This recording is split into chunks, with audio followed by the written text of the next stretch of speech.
All right, we're back on tires today. Actually, I was on tires yesterday too. I got the dual done that we had off already. I had to beef up my tool that I had for doing that, but you'll see that here in a minute. First things first, we got to get the other 3 duals off before that dark spot gets here, because that dark spot is rain. It's actually been supposed to rain all day. Can't forget the coffee can. And it hasn't. Of course, yesterday it was supposed to rain all day. And it rained for like 15 minutes. And then it was beautiful sunny the rest of the day. Alright, sorry about that. That was a weird phone call.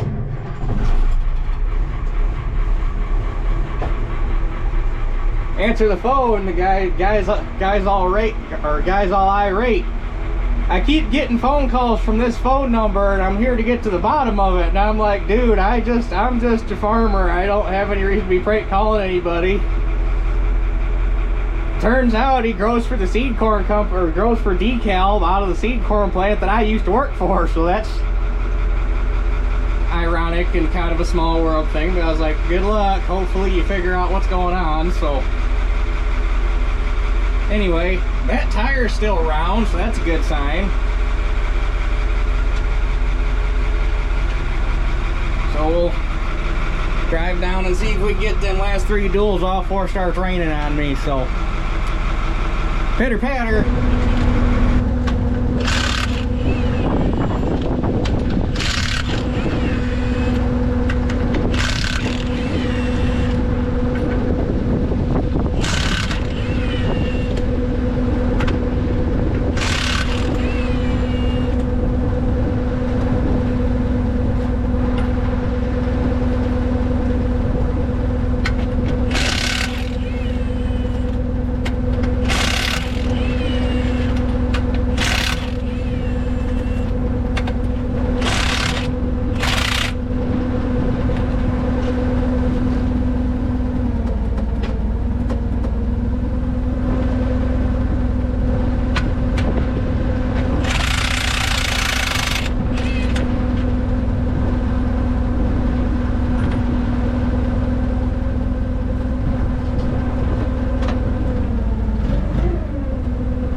Got to turn this rig around so that I can get to the other side.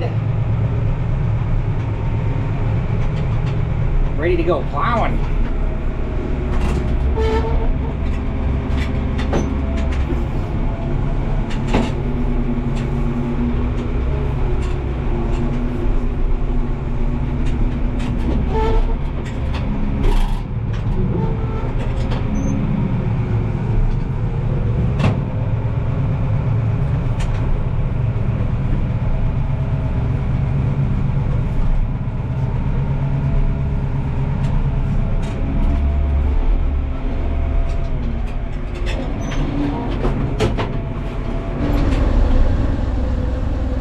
There's 2.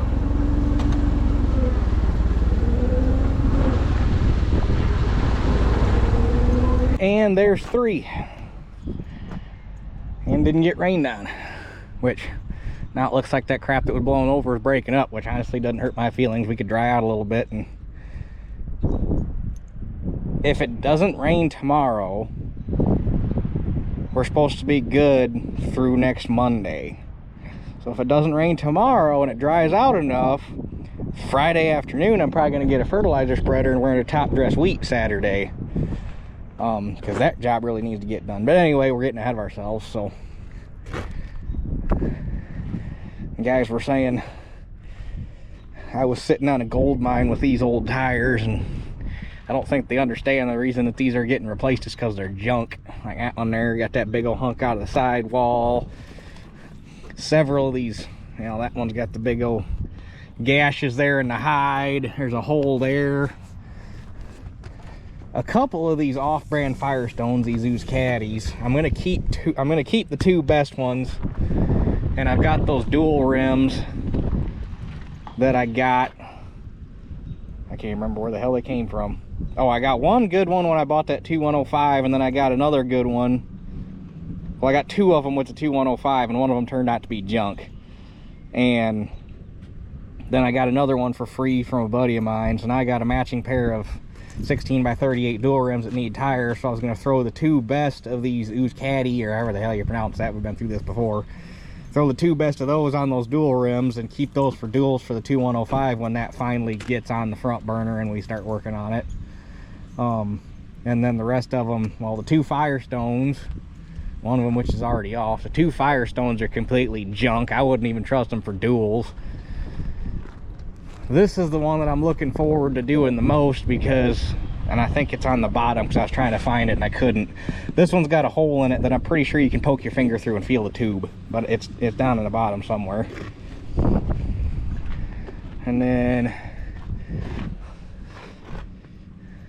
this just started happening last spring. The back of the tread on these things started coming off all the way around.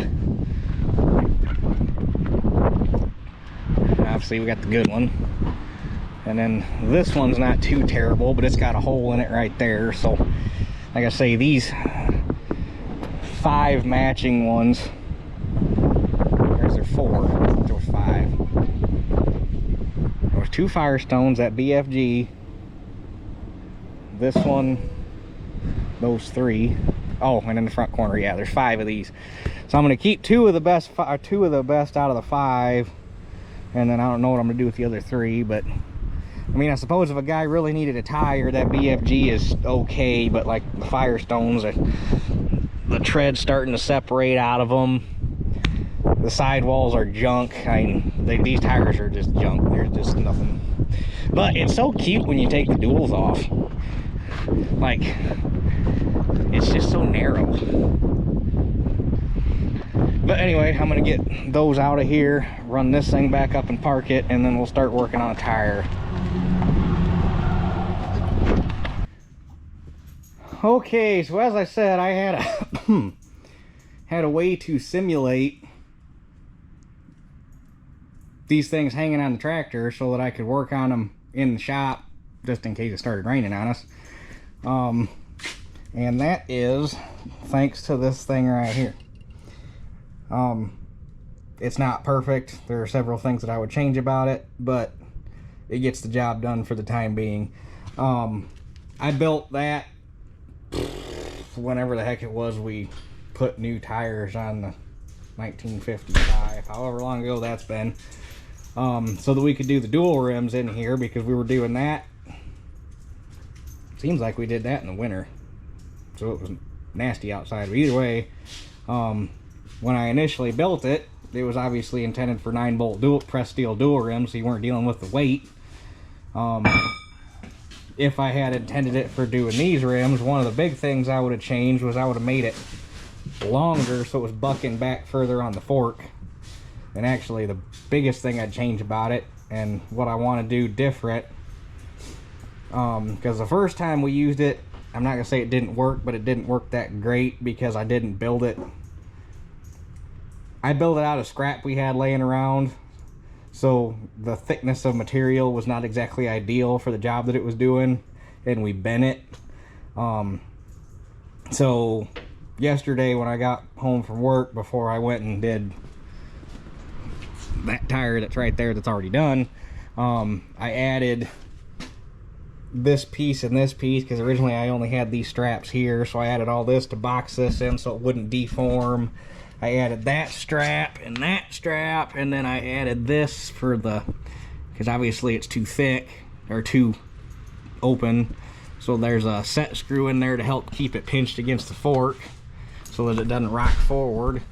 So I added this big puck here to help reinforce that. So, but what I'd like to do, now that I actually know that it works pretty good, now that I got it beefed up, I've got those 4-bolt hubs that I took off of that transport axle for that toolbar, and I want to get a hub up here and lay out the 9-bolt pattern in a circle, and and then in the center of that circle lay out that 4-bolt pattern and have a plate burn out so that you can bolt that adapter to that 4-bolt hub and then catch the 9-bolt hub.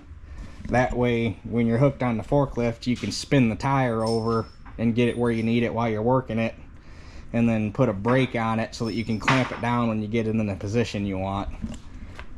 But this works for now. So anyhow, and I got a new bucket of tire slime. I ordered Murphy's. I thought they were getting me Murphy's, and then this is what showed up, but I opened it up and it looks exactly like Murphy's, so it should work just fine. But I had to use it sparingly when we started because this bucket is pretty much empty, which is why I had to make that watered down version to try to stretch it so that I could keep working tires while I was waiting for that to show up, because that didn't get here till today. So anyhow, I guess we can start working this one.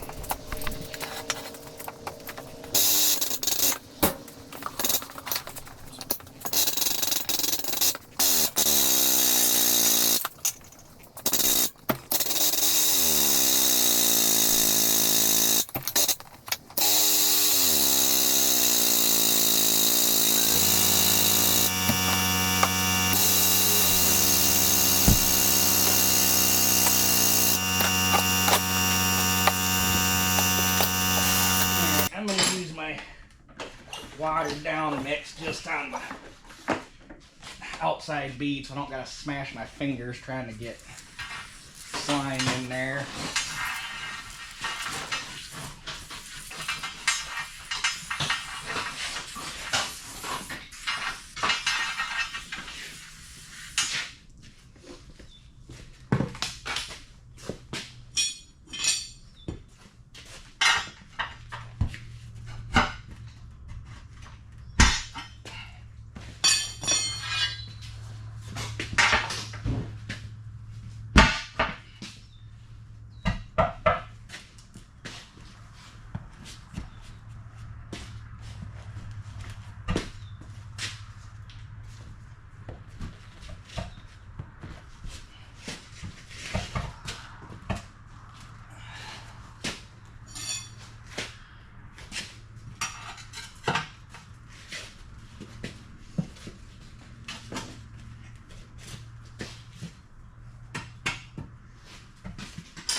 And there we go.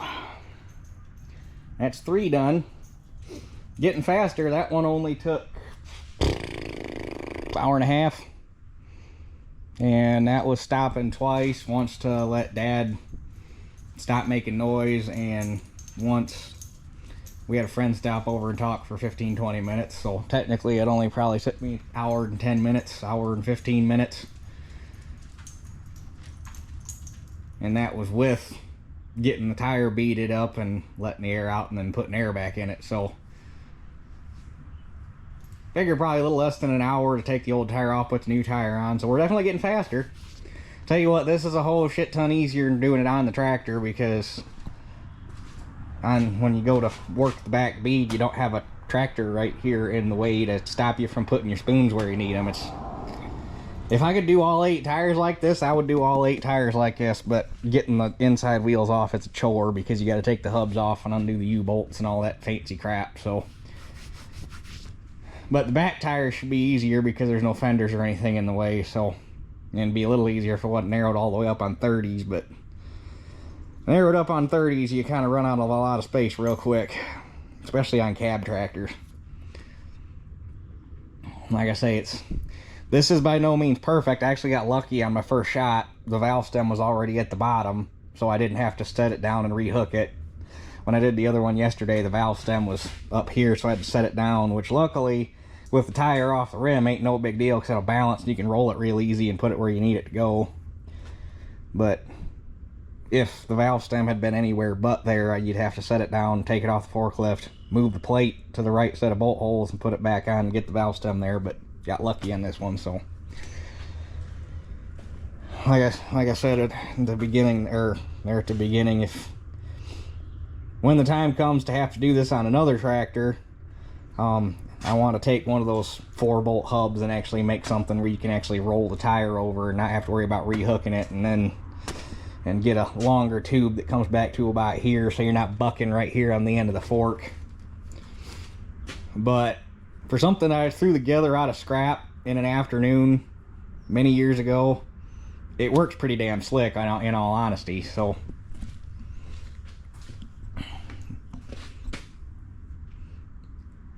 but with that being said, I shouldn't have any issue getting the other 2 done tomorrow. I probably could have done, I mean, I could probably, if I really wanted to, get one done today, or get another one done today, but it's going to be 8 o'clock by the time I get re-rigged. So I want to go home and get some dinner, and because I got home late last night because I got started late, because yesterday I spent most of the time making this, or modifying that, and I didn't even get started on doing a tire till almost 7. So but tomorrow I'll get the other 2 duals done, and then Thursday, if the weather's decent, should be able to get, I would think, at least 1 tire done on the tractor, if not 2. And with any luck at all, what I do Friday depends on if I end up getting a fertilizer spreader. If I get a fertilizer spreader,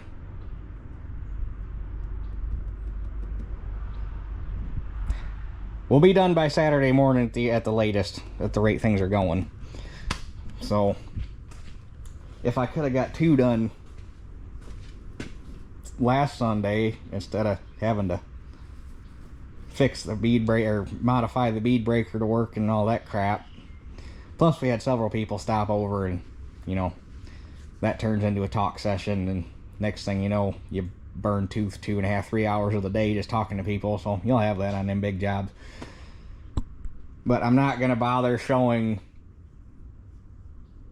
like, I'm not gonna bother videoing tomorrow, because it's gonna be the same thing, and I probably won't do any more videoing of changing the tires on the tractor unless something completely off the wall shows up, and I'll show you that. But I don't foresee that happening, because there just shouldn't be any more issues. But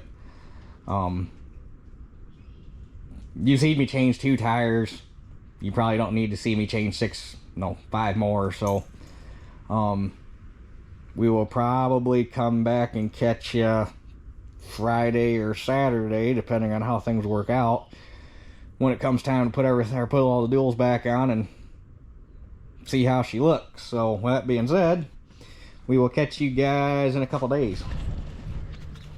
Okay, I'll finish up our tire project we got going here today and possibly start servicing the white. Obviously not doing any fertilizer spreading. Wednesday, for pretty much, it basically started about 6 o'clock when I went to work and didn't stop till about noonish. We had a line of severe thunderstorms come through.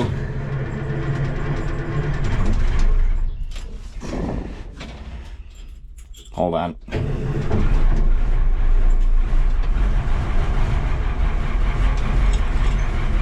We had a line of severe thunderstorms come through that dropped somewhere in the neighborhood of 3.5 to 4 inches of rain in 6 hours, so we were pretty well flooded. It is surprisingly not as wet as it probably should be, though. I think the biggest thing that's saving us this year is, since it never got cold enough to frost, all this rain we've been getting, the ground's just been taking it. But the rivers are all up, the ponds are all flooded, and we're definitely not hurting for water now. In 2 months we'll be screaming wishing it'd rain, but for right now, but that's the way it goes. But anyway, because of that, I'm not spreading fertilizer today. I do have a spreader lined up. I called yesterday after work down to Helena and got a spreader lined up for Monday, because the 10-day forecast is looking pretty darn good. So Monday, if I can at least get fertilizer spread on the wheat ground, and go from there. But we got to get the white done first, and then we got to get the 1950T and the planter over here so I can do the couple things I need to do to those two, and then we'll be good to go. So anyhow, I'm gonna go start working on some tires, and we'll catch you guys here in a little bit. Well, this is neat. Hopefully that rim's not junk. It doesn't look terrible off the bat, but we won't know till the tire's off. But I got that bead broke, and chloride, I'm assuming that's chloride, just started coming out of the tube still has air in it, so I don't know if the tube has a pinhole in it and it's been leaking or what, but that's no good. Well, this one's gonna turn into probably damn near a 3-hour rim tire by the time it's all said and done. 2.5 hours, something like that. It didn't want to come off. I got the first bead peeled off, and the tube, everything was so full of chloride that we decided to peel it off with the tube and everything inside of it to keep from making a mess and killing a bunch of stuff. Because there was, that tube was this full of chloride yet, which I don't fully understand, because I had these things, like I said in the first video, I had these things unloaded, so I don't know why there was still that much in there. But anyway, between what was still in the tube and what was out of the tube and in the tire, we didn't want to make a mess, so we hooked onto it with a forklift and yanked it off, which that was a chore in itself, because there was so much rust on the bead flange that even with lube on it, all it wanted to do was bite the side of the rim.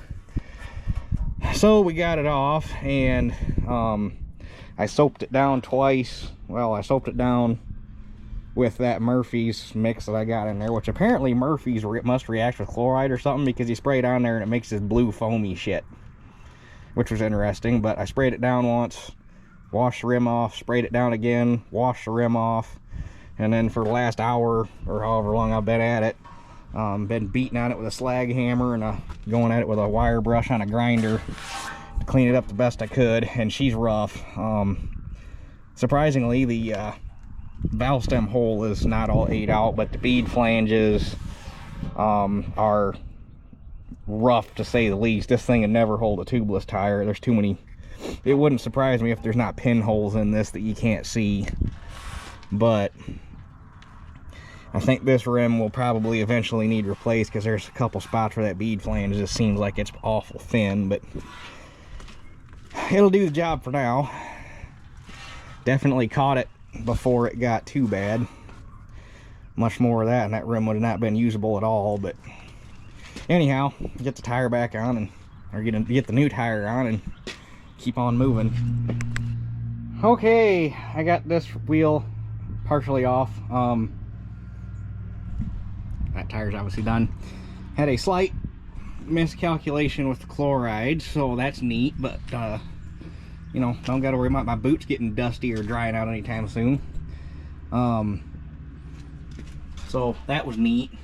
But this is the wheel, or this is the tire that had the big star crack in it that I thought you could poke your pinky through and touch the tube.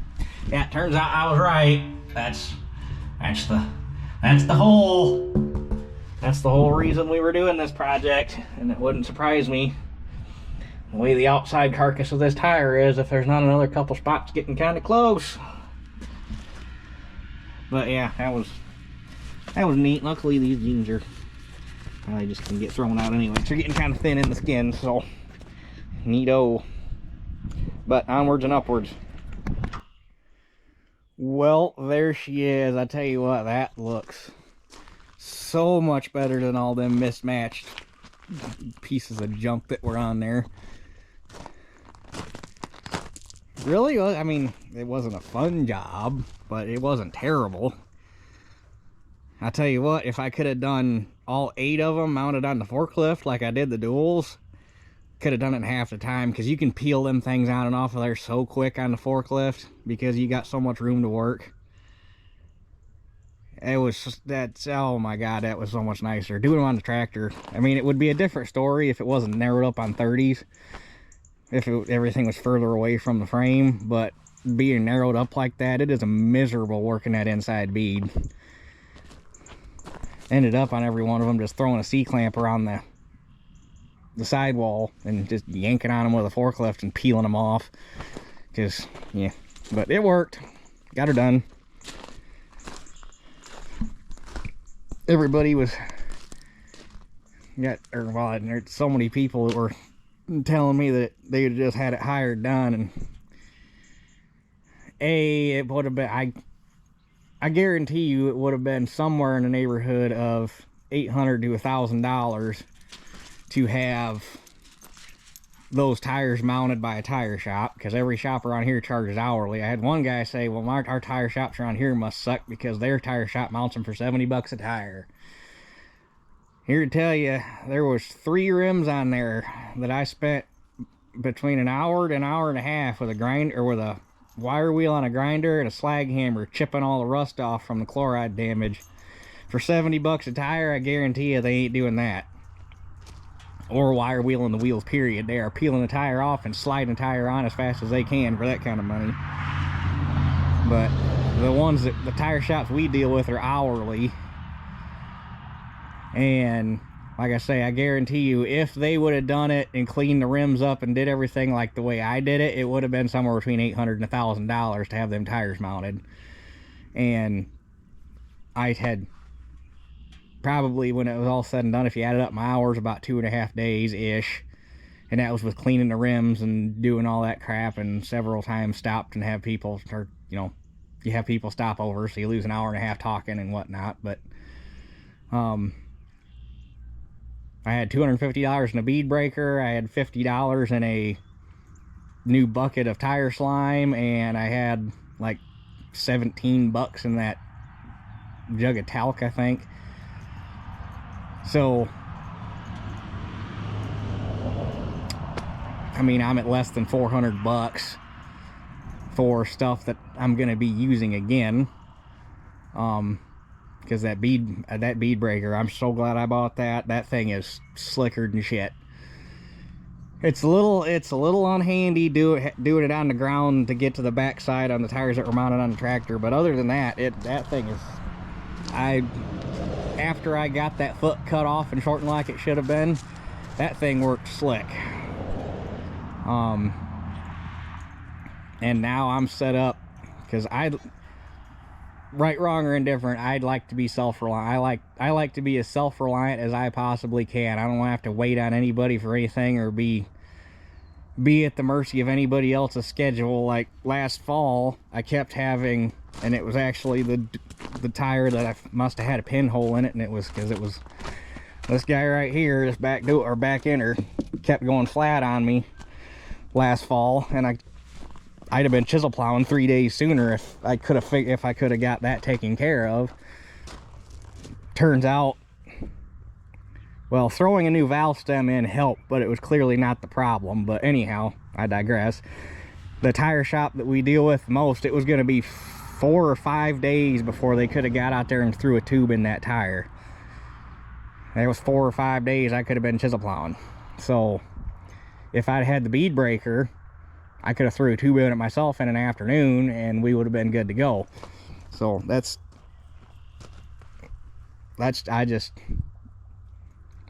why I am now, we need to get one more long tire bar would be nice, and a C bar would be nice. And we'd pretty well be set up for doing big tires on our own now that I got that bead breaker. And like I say, I just hate having to be at the mercy of somebody else's schedule. It's when I can fix something myself in a couple hours versus waiting 3 or 4 days for somebody to come do it. Screw that. Plus I'd have to pay them to do it. You're losing money while you're waiting, and you're losing money while they're there doing the job. So, but all in all, not a bad deal. And those tires, the little bit that I drove it up here, they ride so much nicer. Those other ones were so old and hard, you had the road lug chatter going on. These things are quiet, they're smooth. Granted, that's going to change a little bit, but there's no more chloride in any of the rims, so we didn't got to worry about rust. I bet there was 15 gallon in all 4 of them inner tires, because they were all still full to right about there. So apparently you can't suck all the chloride, or even with a chloride pump, you can't suck all the chloride out without debeading the tire and sucking everything shut. Because I had the chloride pull out all them tires, because 2 of them were clear full and 2 of them were half full when I got it. So, but anyhow, there was something else I was going to talk about, and I can't remember what the heck it was. But I was really hoping that wasn't going to take that long, but also wasn't expecting that rim. This tire here took me better part of 3 hours because of having to clean the rim up. And then this one took a little bit of time because the rim was on backwards compared to all the other ones. The valve stem was on the inside, and because my OCD is my OCD, I wanted everything to match, so I popped the rim off the center and flipped it around and put it back on, so now the valve stem's on the inside like the rest of them. Or I guess it'd be the outside. And then this one just didn't want to come off the rim. The rim was beautiful. This rim and this rim both had all the paint. Didn't need to really, I mean, this one there was a little bit in the drop well, so I wire wheeled that to make sure there was nothing to catch the tube. But that rim and that rim were beautiful. But the tires didn't want to come off. So, but, so yeah, that's where we're at. I guess tomorrow I'll get it serviced out. Hopefully I can have that done before lunch. And then we can run that back home and bring the 1950T and the planner home. So I need to get that stuff serviced. We're to the point in the year where, well, I worked on tires up till Wednesday, and got the duals done on Wednesday, and then Thursday and Friday I did yard work. I had a tree I had to clean up that fell down in the storm Wednesday, so I cleaned that up Thursday. And then Friday afternoon I did some yard work, because we're getting to that point where I got to start worrying about getting yard work done on top of everything else. Really need to get the yard rolled before I lose all the moisture, or wait for another rain. Anyhow, I'm rambling.